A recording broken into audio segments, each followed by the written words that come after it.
హైదరాబాద్లో ముఖ్యమంత్రి చంద్రబాబు నాయుడు మాట్లాడుతున్నారు. ప్రత్యక్ష ప్రసారం ద్వారా చూద్దాం. ఆంధ్రప్రదేశ్ రాష్ట్ర ప్రభుత్వం కూడా పూర్తిగా స్వాగతిస్తున్నాం. ఎందుకంటే ఆయన రాజకీయాల్లో ఆయనకంటూ ఒక ఒరబడి ఉంది. అంతేకాకుండా నీతి నిజాయితీగా రాజకీయాలు చేసిన వ్యక్తి వాజ్పేయి గారు. ఆయన అపోజిషన్లో ఉన్నప్పుడు అనేక విషయాల్లో ఎనలేని చొరవ చూపించారు. అనేక విషయాల్లో రాజీ లేని పోరాటం చేశారు. ఆయనకంటూ ఒక ప్రత్యేకమైన వ్యక్తిత్వం ఉంది. ఎక్కడ కూడా సమస్యల పట్ల ఎప్పుడూ రాజీ పడలేదు. నిరంతరం సమస్యలపైన పోరాడారు. ఆయన ఎన్డీఏలో ప్రధానమంత్రిగా ఉన్నప్పుడు నాకు చాలా దగ్గర సంబంధాలు. ఆ రోజు నేను దగ్గర నుంచి కూడా ఆయన అధ్యయనం చేశాను. ఆయన నీతి నిజాయితీకి మారుపేరే కాకుండా అభివృద్ధి అంటే ఎవరు చెప్పినా విని దాన్ని అమలు చేసిన వ్యక్తి. ఆయన చేసిన ఏవైతే రిఫార్మ్స్ ఉన్నాయో ఆయన చేసిన అభివృద్ధి తర్వాత కాంగ్రెస్ పార్టీ యూపీఏ గవర్నమెంట్కి శ్రీరామ రక్ష అయింది. 94 నుంచి 2004 వరకు జరిగిన అభివృద్ధి తప్ప తర్వాత అభివృద్ధి జరగలేదు. దాని ఫలితాలన్నీ కూడా యూపీఏ 1 అనుభవించింది. వాళ్ళు చేసిన తప్పుల వల్ల యూపీఏ 2 పూర్తిగా పతనావస్థకి వెళ్ళి ఈరోజు ఆ పార్టీనే కనుమరుగయ్యే పరిస్థితి వచ్చింది. ఆ రోజు నేను టెలికమ్యూనికేషన్ సెక్టర్లో రిఫార్మ్ తీసుకురమ్మంటే డీరెగ్యులేషన్ ఇవ్వమంటే ఒక టాస్క్ ఫోర్స్ వేసి ఆ టాస్క్ ఫోర్స్ ఇచ్చిన రికమెండేషన్స్ అమలు చేశారు.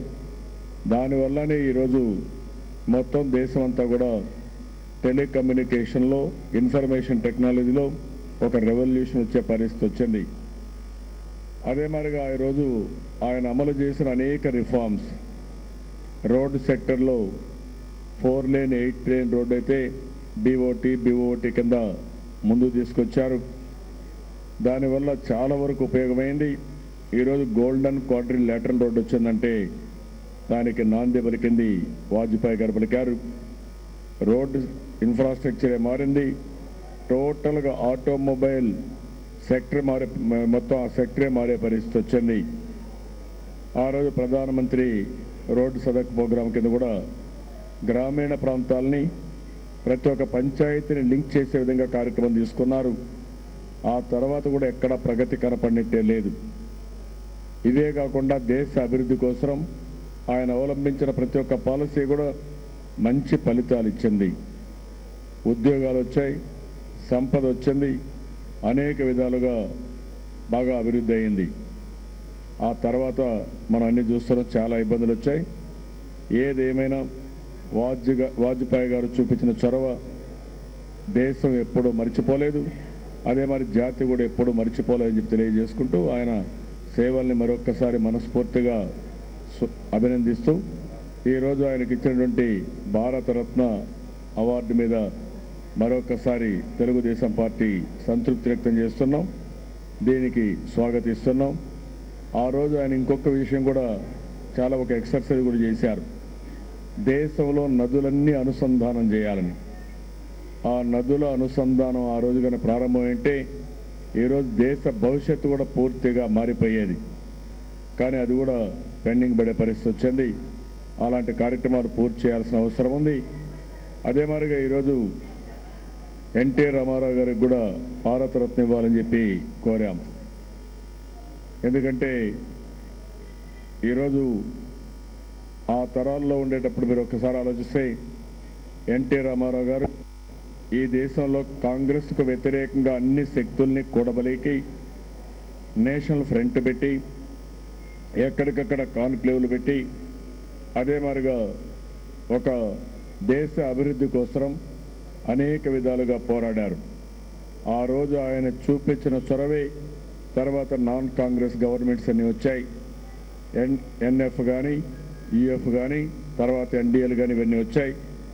అంతేకాకుండా ఈ దేశంలో పేదవాళ్లకు న్యాయం ఏ విధంగా చేయాలనో అలాంటి న్యాయం చేయడం కోసం సంక్షేమ కార్యక్రమాలకు రూపశిల్పి ఎన్టీ రామారావు గారు. ₹2 కేజీ బియ్యం కానీ, అదే మాదిరిగా పేదవాళ్లకు పక్కా ఇళ్ల నిర్మాణం చేయడం కానీ, వ్యవసాయానికి సబ్సిడీతో ఆ రోజు పవర్ ఇవ్వడం కానీ, ఇలాంటి వినూత్నమైన కార్యక్రమాలకు నాంది పలికారు. పరిపాలనా సంస్కరణ తీసుకొచ్చారు. ఒక రాజకీయంలోనే ఒక సినిమా రంగంలోనే కాకుండా రాజకీయాల్లో ఒక వినూత్నమైన సరళిలో ఆయన ముందుకు పోయారు. ఆయన ఆ రోజు చూపించిన చొరవ ఇప్పుడు కానీ రేపు కానీ ఇవన్నీ కూడా ఒక ఆదర్శమయ్యే పరిస్థితి వస్తుంది. కాబట్టి ఎన్టీ రామారావు గారికి కూడా ఈరోజు మేమందరం కూడా డిమాండ్ చేశాం. ఆయనకు కూడా భారతరత్న ఇవ్వాల్సిన అవసరం ఉంది.